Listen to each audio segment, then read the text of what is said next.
Trailer ప్రకారం చూస్తే love track, దేశభక్తి, at the same time action sequence ఇవన్నీ ఉన్నాయి కదా. మీరు సినిమా చూశారు కాబట్టి ఏ ట్రాక్ బాగా నచ్చింది మీకు? సార్ అరవింద్ గారు, అరవింద్ సార్,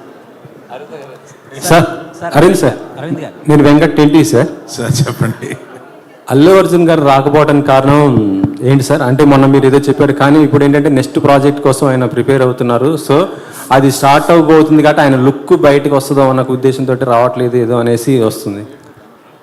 అంటే ఈ సినిమాకి పరిమితం చేద్దాం మన డిస్కషన్, లేకపోతే 100 ప్రశ్నలు పాపం అడగడానికి అందరూ క్యూరియస్గా ఉన్నారు. ఈ వేదికని మనం ఈ సినిమాకి లిమిట్ చేద్దాం. గారు అడుగుతుంది అరవింద్ గారిని ఎక్కడ ఎలాగ సరే చందు గారు, ఇప్పుడు ఏపీలో టికెట్ రేట్స్ పెంచుకున్నారు కానీ తెలంగాణ పెంచలేదు అంటే అడగలేదా ఏంటి ప్రభుత్వాన్ని? అడగలేదండి. అంటే ఏంటి సార్, అంటే ఎందుకు సార్? అంటే పెంచితే 2 చోట్ల అడగాలి కదా. ఇక్కడ ఆల్రెడీ పెరుగున్నాయండి, ఇక్కడ ఆల్రెడీ పెరుగున్నాయి 295, 395. ఇక్కడికి దాన్ని ఇంకా ఏం పెంచమంటామండి సార్? మరి బెనిఫిట్స్ ఇక్కడ పెరుగున్నాయండి, అక్కడ బాగా తక్కువ ఉన్నాయండి టికెట్స్. మేము పెంచమని రిక్వెస్ట్ చేసిన కూడా 50 రూపాయలే. మిగతా సినిమాలు లేగా ఇలా పెంచమని కాదు, జస్ట్ 50 రూపాయలు.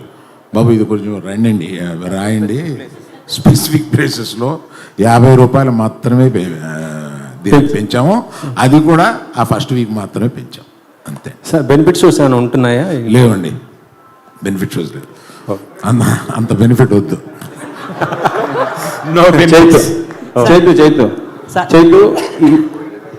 చైతు గారు, ఈ సినిమాలో రాజు సత్య వాళ్ళ ప్రేమలో ఎక్కువ ఫీల్ అయ్యారా, లేదు పాకిస్తాన్ ఇండియా మధ్య జరిగే ఎమోషనల్ సన్నివేశాలు ఎక్కువ ఎఫర్ట్స్ ఫీల్ అయ్యారా మీరు? ఈ సినిమా ఫస్ట్ ఒక లవ్ స్టోరీ అండి. సో రాజు సత్య ప్రేమ తర్వాతే ఏదైనా ఈ సినిమాలో. చందు గారు ఇక్కడ సార్, ఆల్రెడీ సినిమా రేపు రిలీజు, ఈరోజు మధ్యాహ్నమే మీరు డిఎస్పీ గారితో ఆ డ్యాన్స్లు అది ఏంటి సక్సెస్ ముందే అడ్వాన్స్గా సెలబ్రేట్ చేసుకున్నారా? అది ఈరోజు మధ్యాహ్నం కాదండి, నిన్న కంప్లీట్గా ఒకసారి మళ్ళీ మొత్తం వర్క్ అంతా అయిపోయింది ఏంటి అని చూసుకున్నమాట. ఆ టైంలో చూసుకున్నప్పుడు డిఎస్పీ గారికి ఉత్సాహం వచ్చింది.